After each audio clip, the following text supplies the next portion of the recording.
Hi అండి, ఈరోజు నేను కొబ్బరి అండ్ మామిడికాయతో పచ్చడి చేస్తున్నాను. దీనికి కావాల్సిన ఇంగ్రీడియంట్స్ కొబ్బరి, మామిడికాయ ముక్కలు, పచ్చిమిరపకాయలు, ఆ తర్వాత గార్లిక్ క్లోవ్స్, జీలకర్ర అండ్ సాల్ట్. ఇది ఎలా చేసేయాలో చూసేద్దామా మరి.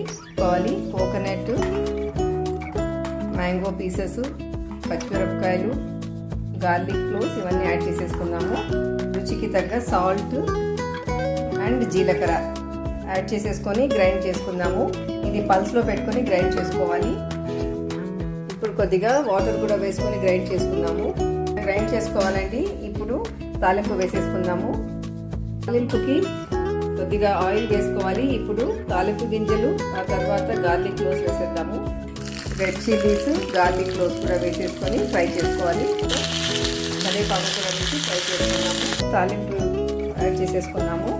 అంతే, కొబ్బరి మ్యాంగో చట్నీ రెడీ అయిపోయిందండి. చాలా టేస్టీగా ఉంటుంది. ఇది వైట్ రైస్లోకి నెయ్యి వేసుకొని తింటే సూపర్గా ఉంటుంది. ఒకసారి మీరు కూడా ట్రై చేసి మీకు ఎలా కొద్దిగా